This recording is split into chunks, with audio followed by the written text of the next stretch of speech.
Bienvenue, mesdames et messieurs, à une autre émission de d'IRA Laval vous informe. Alors, cette semaine, nous serons de retour avec M. Denis Miron de la Régie du logement.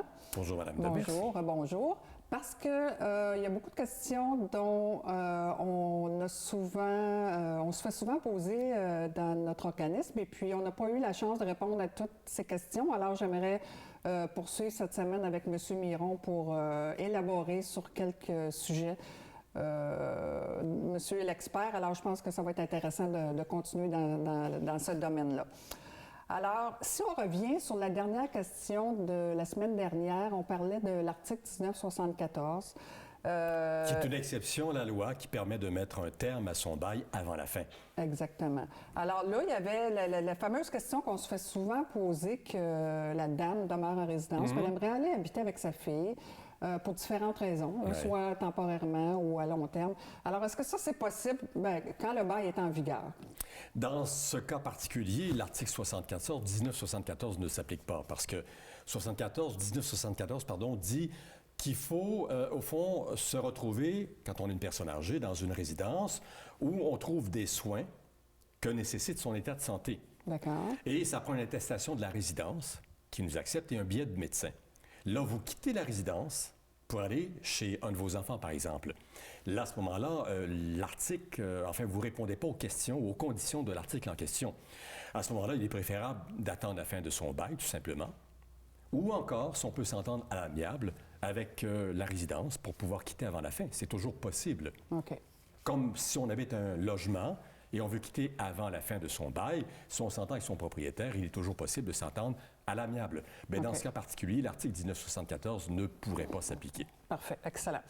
Alors, on a parlé aussi tantôt de l'avis de 2 mois, mais je veux dire la semaine dernière, pardon. Oui, on un parlait avis aussi de préalable l'avis qu'il faut préalable envoyer. de 2 mois, oui, exactement. Ça, comme vous disiez, c'est des cas par cas, dépendamment de la résidence. Il y en a qui peuvent accepter, comme il y en a qui ne peuvent pas accepter. Mais ça, c'est important si on se fait confirmer que c'est bien, qu'ils sont d'accord. C'est-à-dire, si vous avez une réponse, l'attestation de la résidence comme quoi vous avez été accepté, oui. et qu'un médecin, une infirmière, peu importe, une personne autorisée vous donne un papier, un certificat qui explique, justifie que vous avez besoin de soins et que ces soins ne sont pas prodigués où vous êtes présentement, mais dans la résidence où vous avez été accepté. Parfait. À ce moment-là, vous pourriez, en joignant ces documents et votre avis écrit de 2 mois au propriétaire, quitter votre logement actuel et aménager donc avant la fin de votre bail, avec un délai de 2 mois. Excellent.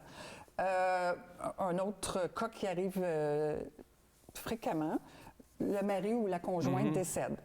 Nous sommes tous les deux signataires du bail, n'ayant plus les revenus nécessaires pour habiter à cet endroit. Est-ce que je peux me prévaloir de l'article 1974 pour résilier le bail? Dans ce cas-ci aussi, l'article 1974 ne s'applique pas. Vous êtes, au fond, des colocataires.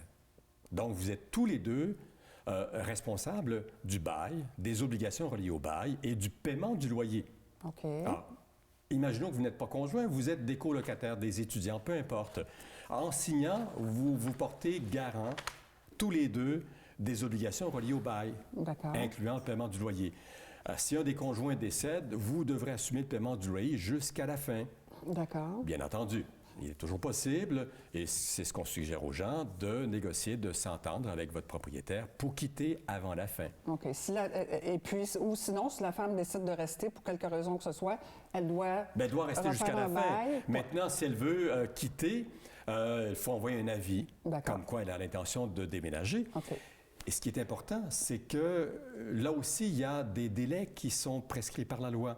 Okay. Alors, un bail du 1er juillet au 30 juin, si on veut déménager, peu importe les circonstances, l'avis doit être envoyé au propriétaire entre le 1er janvier et le 31 mars, c'est-à-dire entre 3 et 6 mois avant la fin du bail.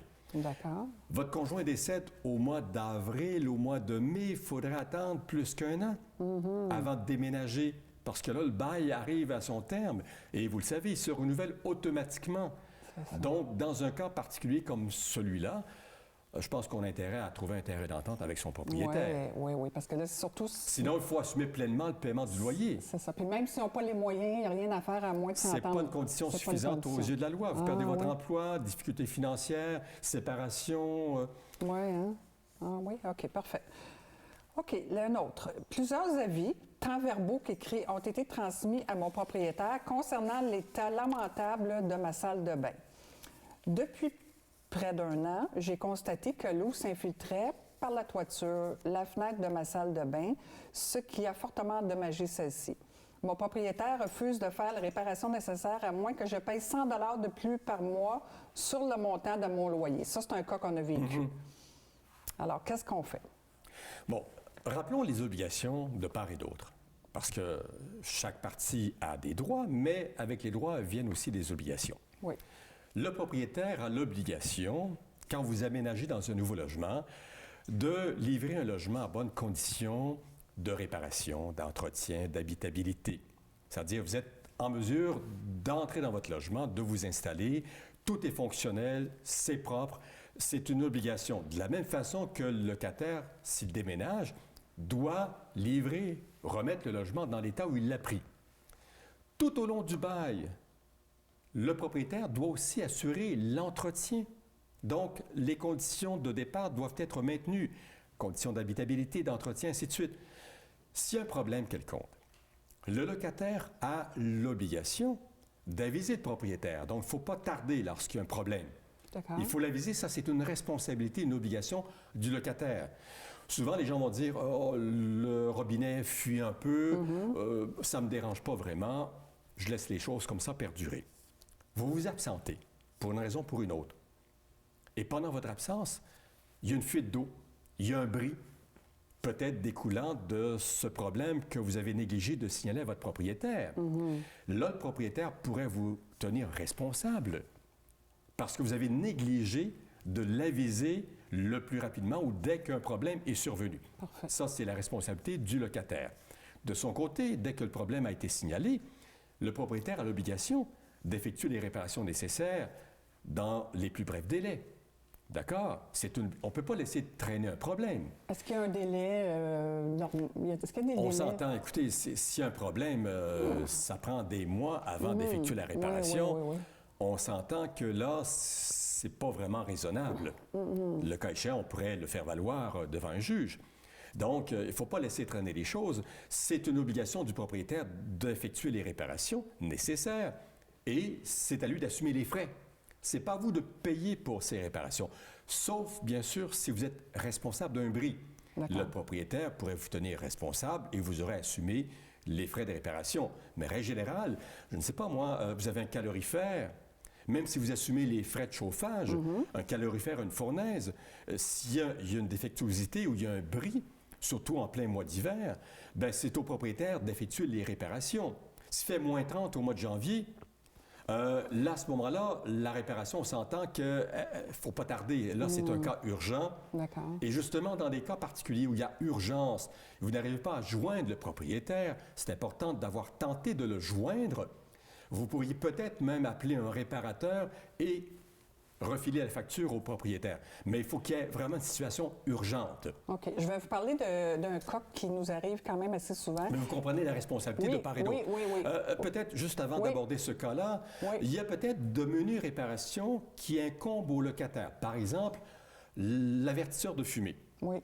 Le propriétaire doit cependant fournir l'avertisseur de fumée, mais c'est à vous de remplacer les piles. Okay, donc ça, c'est à votre charge. Parfait. Il doit quand même installer un avertisseur avec les piles, mais lorsque les piles sont mortes, il faut les remplacer. C'est à la charge du locataire.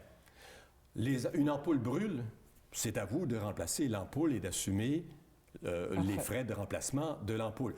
On s'entend sur de menues réparations. Mais si la serrure de la porte d'entrée est défectueuse, c'est au propriétaire d'effectuer la réparation et d'assumer les frais. Parfait. Les personnes âgées souvent se plaignent à nous qu'il fait froid. Est-ce qu'il y a quelque chose, une loi qui dit qu'ils doivent garder parce qu'il y a des résidences qui contrôlent le chauffage? Bon, encore une fois, est-ce que c'est vous qui assumez les frais de chauffage ou c'est aux frais du propriétaire? OK. Si c'est à vos frais, évidemment, c'est à vous de monter le thermostat en conséquence. Si c'est aux frais du propriétaire, écoutez, ce que dit la loi, c'est qu'il n'y a pas de date quand partir le chauffage ou arrêter. Alors, s'il y a une clause au bail, C'est une clause là, qui n'a pas le droit dans un bail, c'est-à-dire qui n'est pas valide dans ce sens qu'on ne peut pas indiquer par une clause une date où le chauffage doit commencer et quand il doit s'arrêter. Le propriétaire a la responsabilité de maintenir un chauffage, une température moyenne d'environ plus ou moins 21 degrés à l'intérieur du logement tout au long de l'année. Ah, OK, parfait. Disons que le propriétaire arrête le chauffage le 1er avril. Il y a une période de froid qui arrive au cours du mois d'avril, on a déjà vu ça, et que la température baisse à 20 degrés à l'intérieur ou à 19. Le propriétaire doit remettre le chauffage pour maintenir cette température moyenne d'environ 21 degrés à longueur d'année. Donc, c'est une responsabilité. S'il fait trop froid, vous vous plaignez, vous avertissez le propriétaire qui doit ajuster le thermostat en conséquence. Si on met le thermostat, on le maintient à 21 degrés. S'il fait très froid, vous savez que même à 21, ce n'est pas suffisant. Parfois, il faut le monter d'1 degré ou 2. Le propriétaire doit s'assurer d'élever la température pour qu'elle reste constante à longueur d'année. Si le propriétaire ne le fait pas, qu'est-ce qu'ils peuvent faire les gens à ce moment-là? Ils doivent aller à la régie? Bien, écoutez, là aussi, vous avez des recours. Si nécessaire, une mise en demeure. D'abord, vous avertissez le propriétaire, il ne fait rien. Vous envoyez une mise en demeure, lui indiquant, évidemment, la situation. Vous lui donnez un délai, au fond. Je vous demande de mettre le chauffage ou de maintenir une température de 21 degrés dans mon logement. Sinon, d'ici 10 jours, vous mettez un délai. Passez ce délai, je vais prendre tous les moyens nécessaires, y compris légaux, pour m'assurer que la situation soit rétablie. Et à ce moment-là, vous pourriez obtenir d'un juge une ordonnance d'exécution, c'est-à-dire de forcer le propriétaire à respecter une de ses obligations, dont celle de maintenir une température de plus ou moins degrés à l'intérieur de votre logement. Est-ce que ça, c'est long, ces démarches-là? Parce qu'habituellement, quand ça arrive qu'il n'y a pas de chauffage, les gens, là, écoutez, c'est quand même... ça dépend des circonstances, de l'urgence de la situation.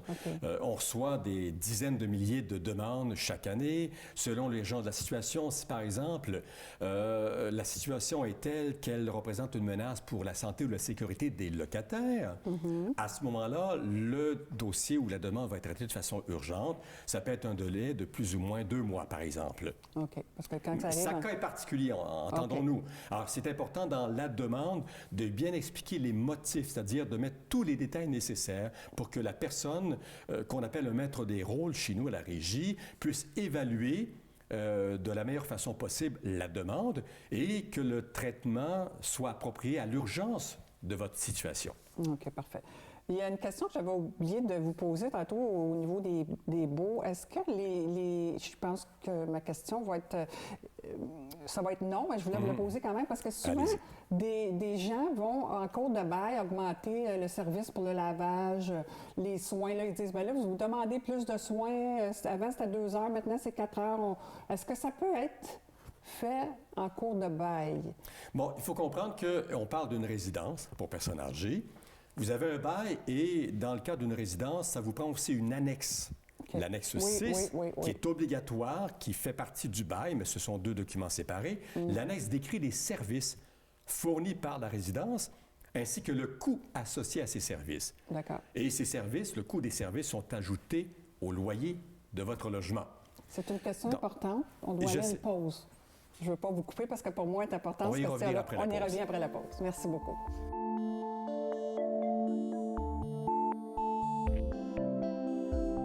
Alors, Monsieur Miron, nous allons continuer sur la question qui était en cours de bail. La dame devient qu'elle a besoin de plus de soins, puis là, au lieu de 2 heures, c'est 3 heures. Est-ce qu'ils peuvent, suite à une réévaluation de sa situation, augmenter en cours de bail? Bon, je le disais précédemment, il y a une annexe qui décrit les services auxquels a droit la personne et on ne peut pas modifier le coût de ces services en cours de bail. C'est comme une augmentation de loyer. Il faut un avis écrit et s'il y a modification du coût des services offerts, demandé par le locataire, l'augmentation va s'appliquer au renouvellement du bail. Maintenant, si son état de santé nécessite peut-être des soins supplémentaires, ça pourrait être un ajout de service. Ah, OK. Maintenant, c'est un ajout de service. À ce moment-là, il faudrait probablement s'entendre comme quoi il y a eu ajout de service et qu'on est prêt à assumer les coûts nécessaires. OK. Est-ce que ça, c'est... Mais c'est très différent d'augmenter le coût d'un service déjà offert. OK. L'on parle d'ajouter probablement un service. Donc, si on veut le faire en cours de bail, il faudrait fort probablement s'entendre, d'autant que la condition nécessite que, justement, ces soins soient prodigués à cette personne-là. Est-ce qu'à ce moment-là, ces gens-là doivent demander, les gens de la résidence doivent demander un billet de médecin pour prouver ça? Parce que là, des fois, il y en a qui disent que les gens des résidences abusent pour augmenter le loyer, que c'est pas vrai. Écoutez, il faut voir avec le gestionnaire de la résidence, là, comment d'abord justifier la nécessité de ces coûts supplémentaires. Est-ce qu'effectivement, si le médecin dit que ce n'est pas nécessaire? Écoutez, chaque cas est particulier. Je ne veux pas me prononcer là-dessus. Mais il faut distinguer entre l'ajout de services et l'augmentation du coût d'un service déjà offert. Ah, je comprends. OK. Ce qui est très différent. Oui, ce que vous dites, c'est vrai, ça peut être un ajout. OK, parfait. Fait que ça, c'est faisable. Si on ajoute un service, normalement, c'est comme une modification aux conditions d'un bail. Maintenant, si c'est vraiment absolument nécessaire, c'est justifié, peut-être avec un billet de médecin, là, probablement qu'il y a lieu de s'entendre et il est possible de négocier avec la résidence pour justifier l'ajout de service. OK, parfait. Si vraiment le locataire dit que ce n'est pas nécessaire, encore une fois, là, je ne veux pas entrer dans le jeu de la négociation non, c'est ça, et de chaque cas particulier. Parfait, exactement. Ensuite, est-ce que dans un cas grave, est-il possible d'accéder le dossier à la régie? D'accélérer le traitement du dossier. Pardon, oui, exactement. Écoutez, vous faites une demande. Encore une fois, la demande va être évaluée. Vous pouvez, peut-être au bout d'une couple de semaines, appeler à la régie un préposé pour savoir, écoutez, dans combien de temps ma demande, je serai entendu. Le préposé devrait être en mesure de dire, écoutez, votre demande a été classée dans telle catégorie, parce qu'on a différentes catégories. Par exemple, des causes de non-paiement de loyer, fixation et des causes civiles. Et dans les causes civiles, il y a des causes civiles urgentes, prioritaires et générales. Je ne vais pas entrer trop dans le menu détail. Donc, un préposé devrait être en mesure de vous dire, écoutez, votre cause a été classée comme étant une cause urgente.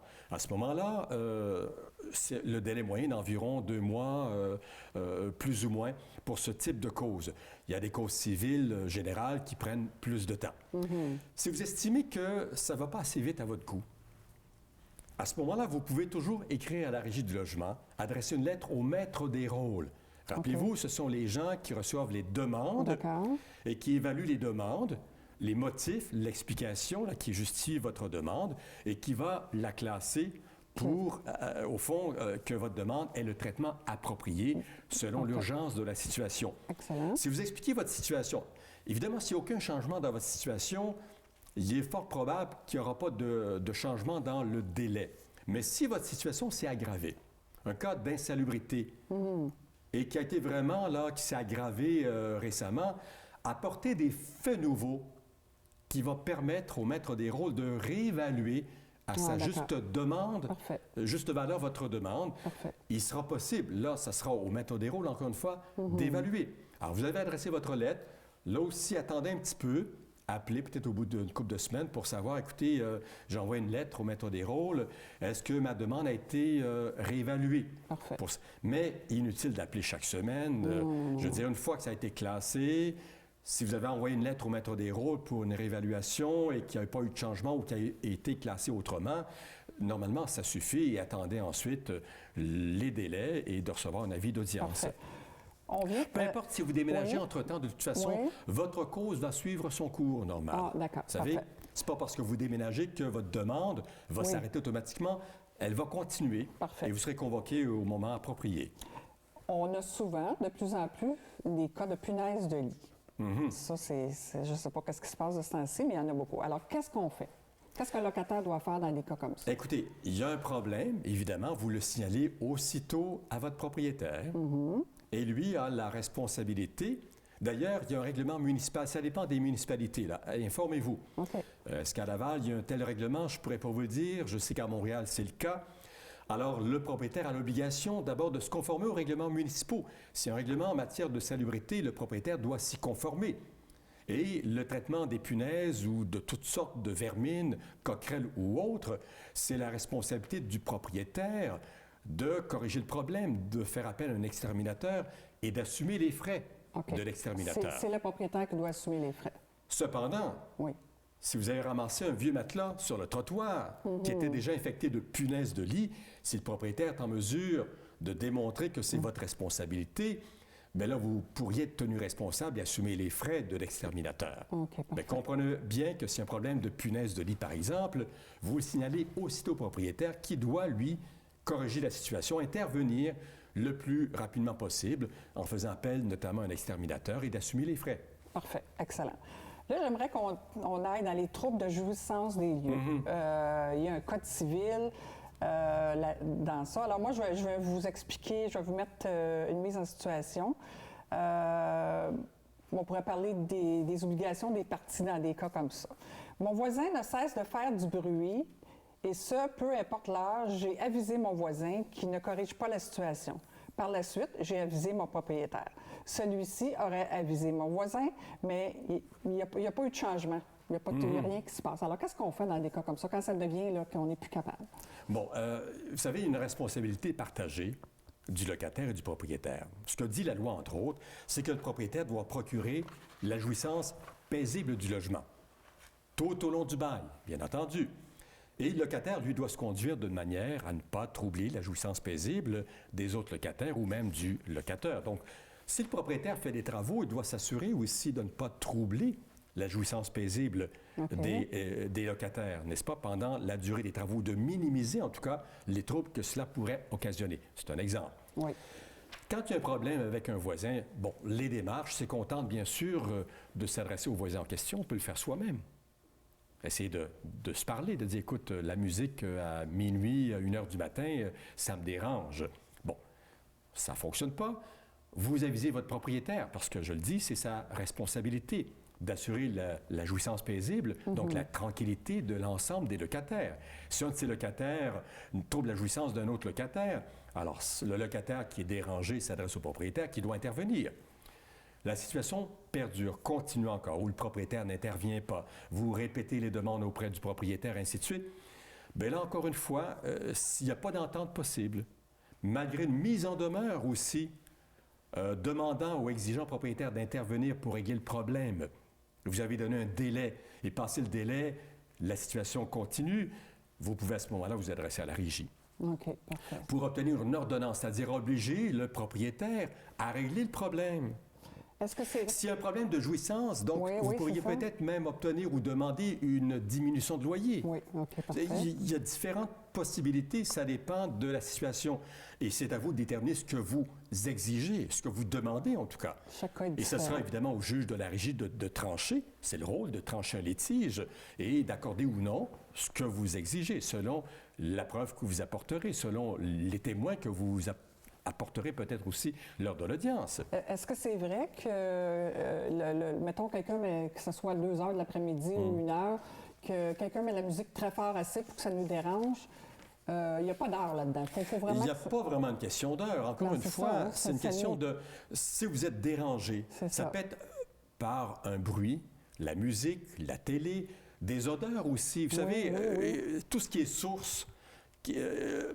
potentiel, probable, qui vous dérange au fond de la jouissance normale d'un logement, quel qu'il soit. Vous avez le droit à la vie privée. Oui. Vous avez le droit aussi à ce qu'on respecte un tant soit peu votre intimité. Bien sûr, dans un immeuble où il y a plusieurs locataires, c'est sûr qu'il faut s'attendre à un certain niveau de bruit. Vous êtes extrêmement sensible. Bon, écoutez, déménagez peut-être si nécessaire, mais il faut s'attendre à ce qu'on peut s'entendre un petit peu le va-et-vient des gens qui passent. Là. Ça, c'est normal. Mais passer un certain seuil au-delà du raisonnable, et ce sera au juge, le cas échéant, de trancher si c'est raisonnable ou pas du tout. Vous êtes en droit de vous adresser au propriétaire pour corriger la situation. Sinon, à défaut d'une entente ou qu'il intervienne pour régler le problème, la régie est toujours là en dernier recours. Parfait. Il nous reste un petit 3 minutes et demie. Ma dernière question. Je vis du harcèlement de la part de mon propriétaire qui ne cesse de me visiter quand bon lui semble. Il menace de m'expulser pour tout et pour rien.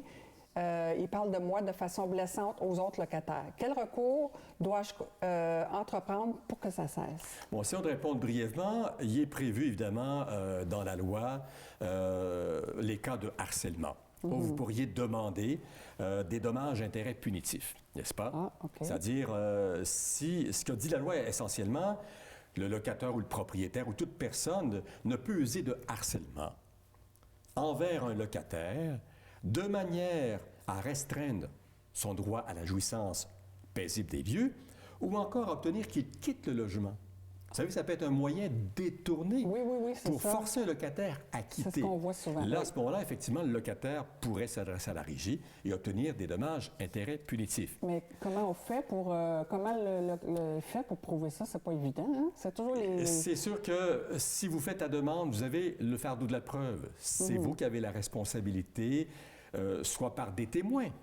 Si vous êtes, vous cohabitez avec des gens ou vous avez peut-être des gens qui vous rendent visite, des membres de la famille, qui pourront, si nécessaire, que vous pourrez appeler à témoigner dans votre cause si vous vous présentez devant la régie, qui pourra démontrer, il faut que ce soit une personne qui a été témoin d'un problème comme ça, de harcèlement. Le propriétaire vient vous voir, il y a quelqu'un qui est avec vous, qui pourra dire, oui, effectivement, j'étais là quand le propriétaire s'est présenté, etc., etc. C'est sûr que ce n'est pas toujours évident, des situations plus difficiles que d'autres, mais vous aurez la responsabilité de démontrer qu'il y a eu harcèlement. Parfait. Pour obtenir gain de cause dans votre demande auprès de la régie du logement. OK. La question des droits de visite, le propriétaire a le droit de visiter le logement pour vérifier l'état du logement. Mais il doit quand même aviser 24 heures d'avance le locataire. Ça peut se faire verbalement. OK. Il ne peut pas arriver de façon impromptue, 5 minutes d'avance. Bon, je veux visiter votre logement. Non. Par contre, il peut vous téléphoner. Écoutez, demain, j'aimerais passer pour visiter, vérifier l'état du logement. Donc, 24 heures d'avance. OK, parfait. Essayez de vous entendre. Écoutez, je ne suis pas là demain matin. Pouvez-vous revenir à tel moment? Je serai présent. Vous avez le droit d'exiger d'être présent aussi, au moment où il vient. Parfait. Maintenant, donc, l'avis est nécessaire. Verbal, c'est suffisant. Mais il ne faut pas abuser de ce droit de visite. OK. Peut-être une fois, 2 fois par année, enfin. C'est toute une question de est-ce que c'est raisonnable ou non. Mais venir à chaque semaine, chaque mois, vous êtes en droit de vous poser la question, est-ce qu'il abuse de ce droit de visite? OK. D'accord. Puis ça, c'est spécifié dans le bail ou... Non, pas c'est nécessairement? dans la C'est loi. Je veux dire, il y a des obligations, il y a des droits. Le droit de visite est garanti par la loi pour le propriétaire.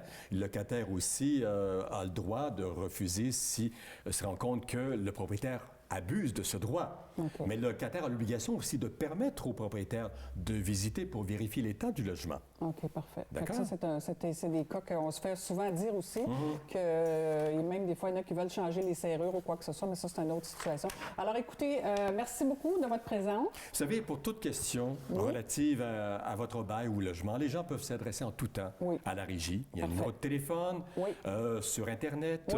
Il y a un service téléphonique 24 heures sur 24 aussi avec des messages qui donnent de l'information au général. Dans le doute, n'hésitez pas. Le service est gratuit, accessible à tout le monde, locataire comme propriétaire. Et assurez-vous d'avoir bien compris la réponse, d'avoir bien exposé votre situation.